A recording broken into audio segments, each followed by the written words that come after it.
So as you guys know, I collect surplus World War II equipment, and I have it in my ham shack. And this got started early in my ham career. Uh, basically, I have a YouTube channel where I do some of the surplus electronics on the YouTube channel. I have a Facebook page that has a lot of my work that, people are always saying, Mike, can you supply a schematic or can you supply a parts list? Or I need better photographs. I have a supporting Facebook page where I put my material. My interests include kids radio projects, including 70 and 80-year-olds that want to be kids again, building things. Surplus radio use and conversion on the ham bands. History and radio repair. I've done quite a bit of history for the AWA the last couple of years. And back in the late 90s and early 2000s, I did some things as well. I recently retired, so I've gotten back into the AWA. And I have an interest in retro QRP, that is QRP using tube type equipment and so on, as well as antique radio CW contests. In the 70s, of course, we were changing. We were getting into solid state. The hybrid rigs were out and Japanese radios were taking over the world. Tubes were old tech. But a friend of my dad's dropped off a couple surplus pieces to me, an SCR 522 and a BC 652 tank receiver. And this is where I started to listen to CW, which was interesting. These look pretty cool. This was very unlike my Elmer. My Elmer was a 75-meter single sideband Netman. He was running at times the New York State Phone Traffic and Emergency Net, and he was a real modern ham and keeping up with state of the art. And of course, here I am interested in old tube type stuff and surplus stuff from World War II. I was going against everything he had taught me basically right out of the box. This is what the first receiver looked like that I got. And this is the SCR 522 aircraft transceiver that I received, which of course I had no idea to do anything. I had no idea how to handle any of this equipment. It turned out the receiver had a built-in power supply, so I hooked it up to an antenna. But this box that was given to me was fascinating, but I couldn't do anything with it. So this is the receiver, and here it is on the air. So we're looking at a receiver. This is the receiver that was dropped off to me. And this was my first receiver that I practiced code with, the BC 652 tank receiver. So I'm going to take it up to the novice band. I'm going to go up here. Now, one of the problems with a receiver like this is if you're looking at the dial, you can see we're at 3.7. Novices were only allowed to go from 3.7 to 3.75. So from there to there, bang, from here to there, just about 2 turns of the knob and you're out of the novice band. So not a great idea to have to use this thing on the air, but boy, I did. So war material, and this is material that was built in mass during World War II, shipped overseas. It's supposed to be expended when you're having a war. You're not supposed to bring it home. And basically, you're supposed to dispose of the material in country and don't drag it back to the United States where it will upset our industry with all this surplus in the country. But there was a lot of radio equipment, and the U.S. government could not see destroying all of the radio equipment. Plus, they had a bunch of ham radio guys that had donated a lot of material to the war effort. So they wanted to kind of reward the hams. So they had this War Assets Administration, and they sold off all this radio equipment, and a bunch of distributors were approved, 28 distributors, and these guys would further sell it down to all of the little radio shops that would open up after World War II. So this was government-owned surplus that was going to be sold off and bid on by the War Assets Administration. So there was a lot of armament surplus too. I mean, you could get some of these nice German Lugers for $49.95, but remember, $49.95 is like $700 today. So these are still, if you had gotten a hold of a bunch of Springfield rifles at $29.95 or 300 or $400 each, today those would be worth thousands of dollars. So if you went in there and bought some of this stuff, you could make some money if you just held on to it. So the other problem was the companies that were building the radio equipment in World War II, they had contracts. And even though the war was all but over or over, they kept shipping the stuff to the government. So a lot of the equipment was brand new in the box, and it still had to be disposed of by the government. So as you can see, all these surplus stores were opening up, selling all of this surplus equipment from World War II. Now, novices were the real recipients of a lot of this surplus gear. And having a fine receiver like the BC-348 in the shack was a big deal in the 50s and probably up through the 60s. I even had a friend that was using one in the 70s, and the BC-348 is a great receiver. I had this T19 transmitter that I use as my first rig. So there's an old military radio net on 3558 kilohertz on Sunday evenings, and you can hear some of this stuff on the air. Now, it's funny, one of these little command sets was one of the very first receivers I ever saw for ham radio. These were given out to a lot of novices back in the 50s and early 60s so they could practice code. And usually a little power supply was built on the back. And war surplus made a good receiver for novices.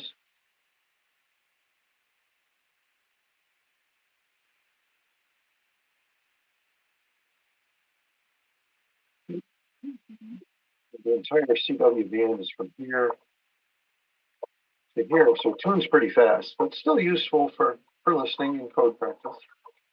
So we're going to have to net the receiver to the transmitter. Well, the transmitter doesn't have any muting feature, so we have to turn the RF gain down. Only the relay is going to click the antenna away from the receiver. So this transmitter is going to be very loud.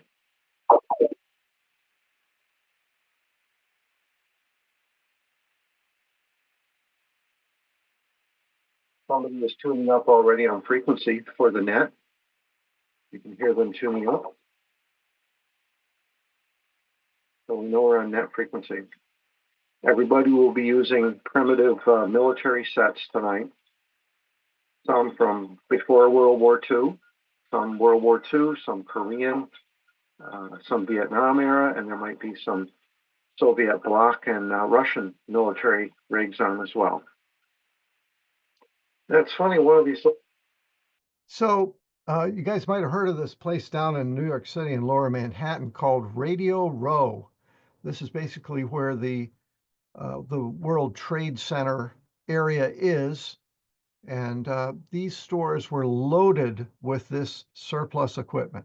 And many a kid rode the train into New York and had a bunch of radio equipment that he picked up for his paper route money and went back to New Jersey or out to Long Island with trips into Radio Row.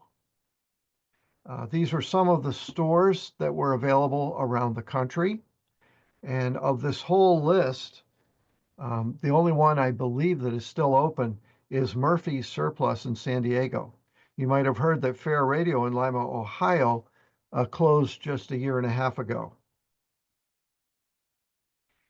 Now, once the hams got these into their ham shacks, they realized that a lot of them needed some conversion, power supplies, teaming. Basically, it was rare to have a military radio that was ready to go out of the box on the ham bands, but many of them just needed a little bit of conversion help, and you could put them on the air on 80 meters, usually 40 meters, and some of them 20 meters. These conversion articles and manuals were popular all through the 40s, 50s, and into the early 60s. So let's talk about that VHF radio that I got as a kid. It was called the SCR 522, and it's a British design. And they basically sent the designs over, and we manufactured them here in mass quantities in Baltimore. This was a state-of-the-art transceiver, crystal control push-pull using the new dual tetrode tubes, multi-channel. The pilot had a little box, and he could change channels on the fly. It covered all of 2 meters. It was AM mode, easily converted to 220. So this is the radio that was responsible for getting hams into VHF very, very inexpensively after the war. A very popular transceiver for conversion for hams. So this kind of started the 2-meter craze, and this is just the transmitter section out of one of those that I've converted to 2 meters. And I've got some fanciful rabbit ears on top, but you use a regular 2-meter antenna with it. The other one was the tank receiver that Armstrong put in the Sherman tanks. These are FM gear, wideband FM receivers. Kind of has those push buttons like some of the cars in the 50s. And these were very popular to use on 6 meters and 10 meters. But they also were converted into police radios. And that was a very popular thing to do with these surplus units, was to monitor your local police in Rochester with a BC 603 receiver. So have you guys ever seen a Collins auto tune actually work? The ART-13 transmitter that's shown here, it was the main transmitter in the B-29 bomber in World War II. It allowed the radio operator to preset all the settings on the transmitter so that the pilot could just flick one of 11 different presets, and the transmitter would retune itself right up to the antenna tuning and everything just by flicking a switch. What you've got with the ART-13 is an auto-tuning transmitter. Basically in 1944, this was used in the B-29 bombers. Basically, the pilot could go to any band, any frequency instantly, and the transmitter would auto-tune itself as well as the antenna. Hams wouldn't see this kind of memories and auto-tuning in their transceivers until probably the 80s. So it took a while to get this technology modernized. So this is what a B-29's radio suite looks like. And as you can see, you have an ART-13 auto-tuning transmitter. You have a BC348 receiver, and these both cover from 2 to 18 megahertz. And they also have low frequency capability for, between 300 and 600 kilohertz for distress. These are the command transmitters and receivers. These are single frequency, set up on single frequencies for communication between aircraft. And I was told by an aircraft pilot, World War II pilot, that he never allowed these to be used. The last thing you wanted to do over Japan or Germany, especially, was to transmit. So they never used their radio equipment. They had it, but they never actually used it because you would instantly become a target of the excellent German radio direction finding, and the fighters would come up and get you. So this was for emergency only, the radio equipment in aircraft. This idea of the planes cooperating and talking to each other to shoot down enemy planes that are attacking them, that never happened. So a little side here, these are challenge coins. You guys might have heard of challenge coins. These are quite popular. The military and different federal agencies and even military suppliers and vendors have these challenge coins. Basically, people put them out as just giveaways, at shows and things. But challenge coins are a drinking game. Basically, you have a challenge coin in your pocket, and when you're drinking with servicemen, if one of them should throw the challenge coin down, everybody has to take out their challenge coin and put it on the bar. The person that has forgot their challenge coin or doesn't have one, has to pay the round. Okay, it's a drinking game. So you whip out your challenge coin in order to get a free drink. Now, in World War II, they did this as well, and it was called a short snorter. And this is a trick. You have your buddies sign the bill, and it could be a bill from any denomination around the world. In this case, I got this one from my Uncle Lou, who was fighting with the Chinese on the Burma Road against the Japanese. And a short snorter was in the pile of Japanese bills that he gave me. And I did the research and found out who the 3 people who signed this particular short snorter were. Same thing, you put this on the bar and everybody has to bring out their short snorter, or you have to pay the round of drinks. And as you can see, there's 3 quite famous people on here. One of them was killed in action in a firebombing raid over Tokyo, flying out of India. The second guy, David Lagoy, he was in Bomb and Buggy 2, survived the war, and the plane actually flew back to the States. And over here on the right, Pat Patterson, probably the most famous, he was one of the 2 or 3 people to actually get a P-40 off the ground on Pearl Harbor Day. He got his fighter in the air with the Japanese attacking Pearl Harbor. And he received the Distinguished Flying Cross and the Air Medal.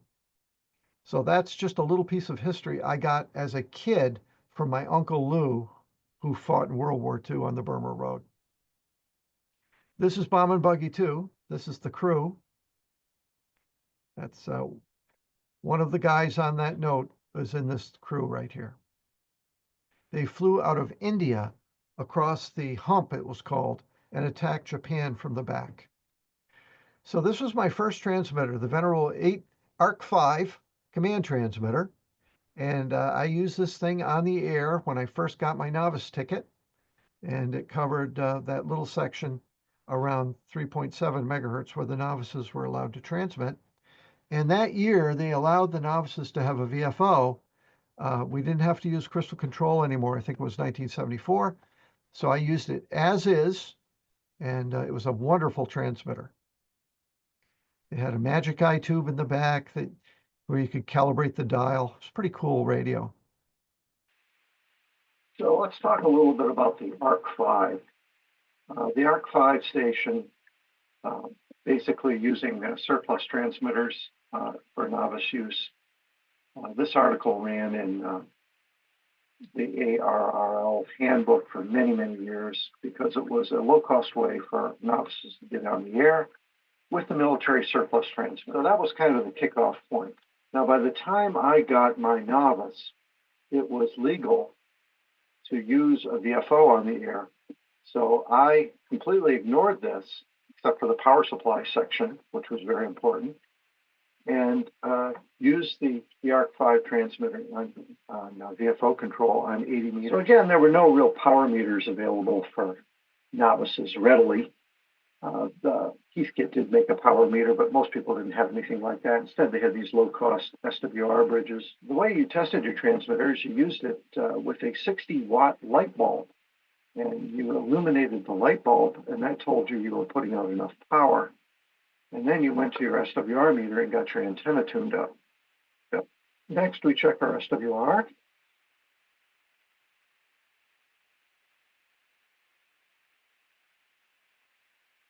Excellent SWR, no problems. Then we just send CQ.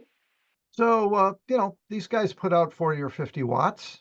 They still do the job on 80 meters, 40 meters, and people converted them for other bands like 20 meters and even 10 meters.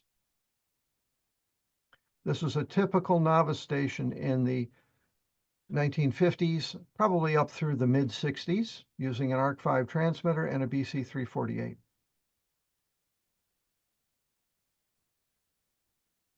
What it looks like on the inside with its dynamotor. It runs off the 28 volts of the aircraft.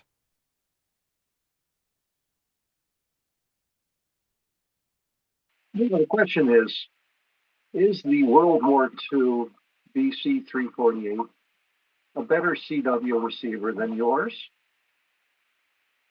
We're on 40 meters. This is the crystal filter out. and the crystal filter in.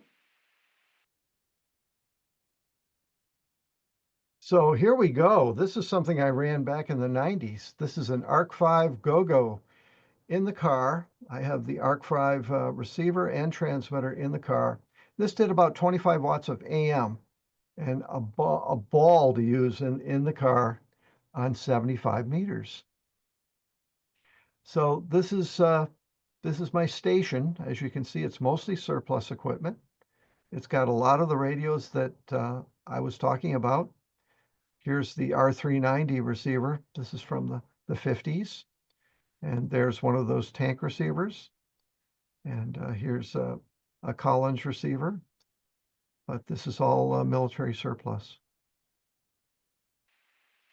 Now, as a kid, you might remember the story of PT 109 with John Kennedy, or maybe you watched McHale's Navy or something like that. These are the TCS twins, the transmitter. Now, for the prospective ham after World War II, not all of the surplus equipment was usable out of the box, but the TCS equipment shown here was absolutely practical. It put out about 15 watts of AM, and it put out about 30 watts of CW, and it was very stable, easy to use, and a lot of guys got on the air with these TCS sets as their first rigs. Now, as a kid. So one of my big projects was doing a tank setup. I wanted to have a World War II tank setup. So I finally found the transmitter, and this is this is the transmitter being delivered to me at the Hamfest. That's what it looked like. And, I start to restore it as best I can. I had to make these little dials for it. I had to do a lot of work to get it to this far. Using the wrinkle paint to try to bring parts back to life and things looking good.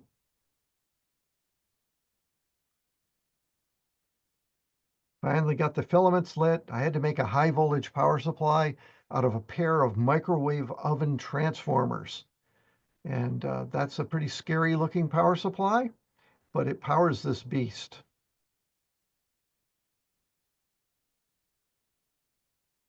And I use it on the air.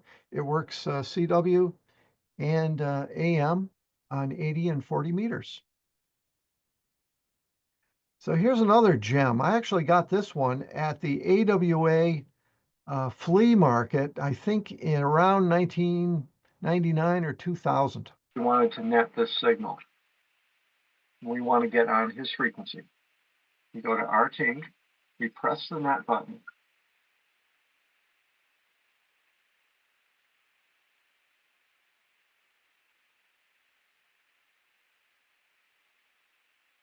And we've zero beated it. Now we go back to CW. He will sound normal. And now when we transmit, we will be exactly on his frequency. So this is how the transceiver is netted. You might be asking, what does the Wireless Set 19 represent in terms of equipment in a typical armored vehicle? Well, if you take the American. I just want to stop this for a second. Did you see how when you put the key in, it goes to transmit, and when you take the key out, it goes to receive? That's a safety mechanism inside the tank. You don't want a key flopping around all over the place and you accidentally transmit. So it only transmits when you plug in the key and it mutes the phone. It's kind of neat. An equivalent of how much equipment it would take to replace the Wireless Set 19 in a tank. Let's look at what the Americans entered the war with the Lee Grant style tanks that were the first Lend-Lease tanks that were sent over into the North African theater. So first you needed an HF receiver, and here we have the BC652. Then we have the BC653 main tank transmitter. Okay, so this covers from 2 to 6 megahertz in the Wireless Set 19. actually goes all the way to 8 megahertz. So it's already giving you more coverage than this American set. The wireless set 19 also includes a VHF type receiver, and the VHF receiver allows tank-to-tank communications with a simple super-regenerative receiver. Let's look at something that would represent that on the American side. And here we have the BC322 Super Regen transceiver, essentially that circuit inside the wireless 19 as well. But beyond all this, the 19 set also includes the tank's intercom services. On the American tank, that would be the BC322 or equivalent.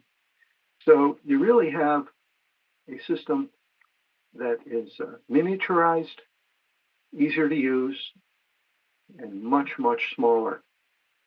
So the British wireless set 19 was to replace all the equipment that got lost in France when they were, defeated by the Germans in France. They had to leave all of that armor behind, and the wireless set 19 was their commercial off-the-shelf transceiver that replaced all that missing equipment. And it was much more state-of-the-art than the American gear, which would weigh about 5 times more than the wireless set 19.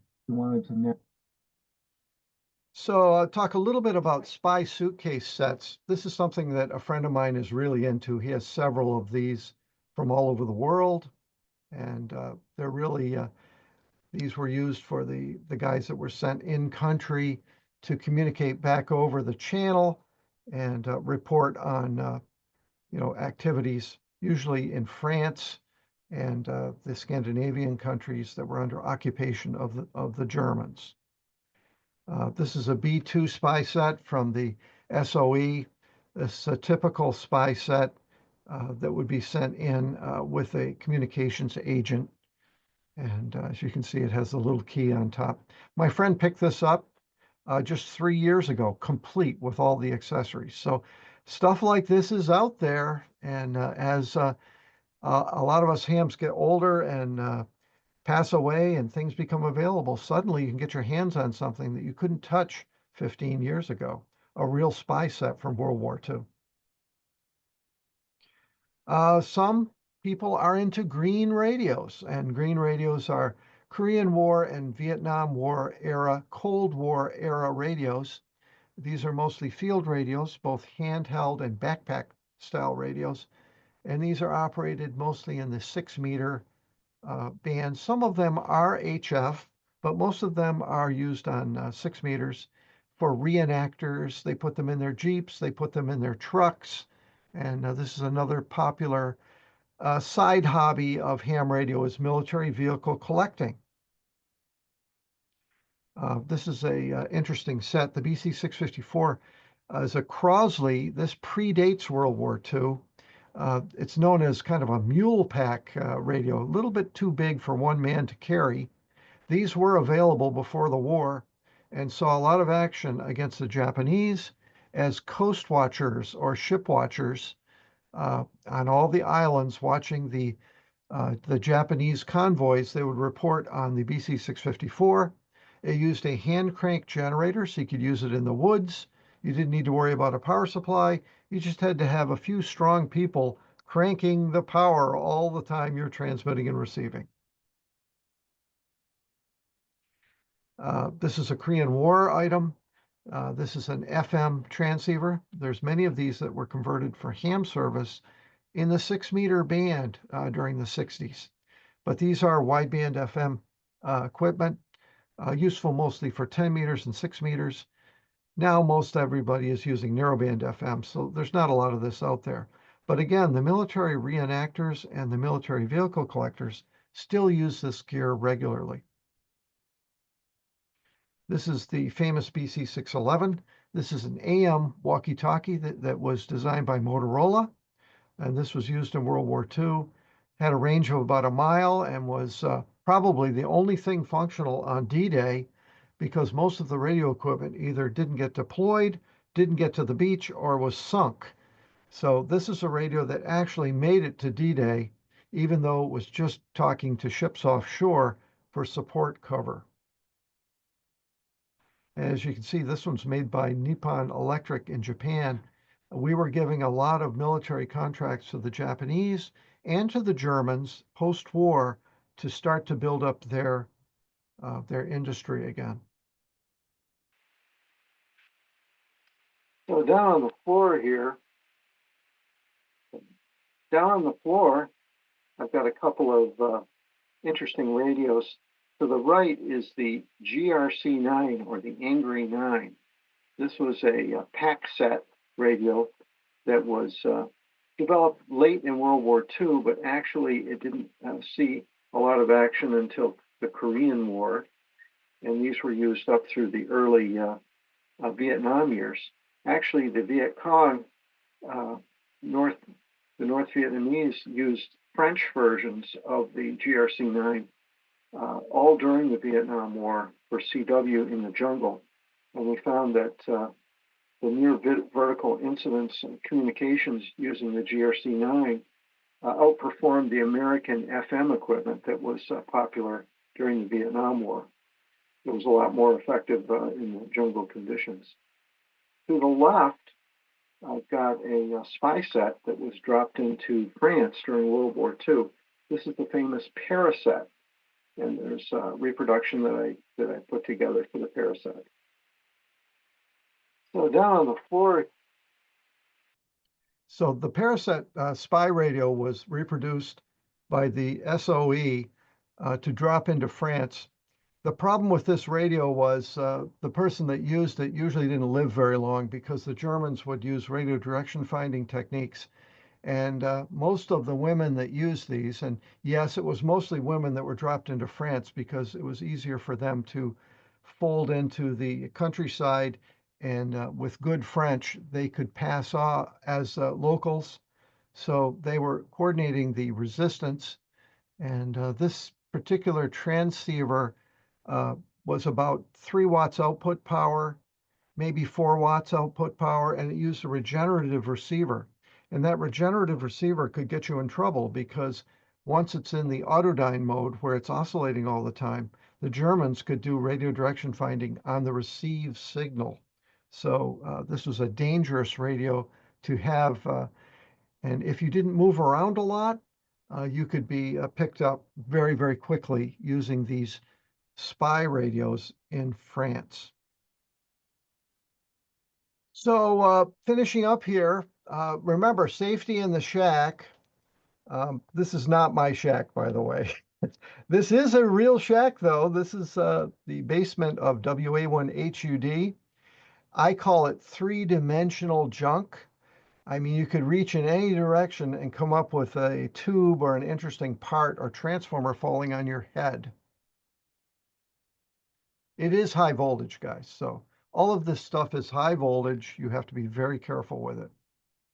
So will it ever end? And the answer is yes, it will end, because fair radio sales closed a couple of years ago, and this is where most people got their surplus. So really, it's all out there now, and basically you just have to look at the ham flea markets and pick up some of this gear and play with it. More and more of it is becoming available as whole collections hit the ham flea market again. And a lot of these guys collected for many, many years. So there's thousands of pounds of this stuff showing up, and there will be some at the AWA flea market. So keep your eyes open, coming right up in October.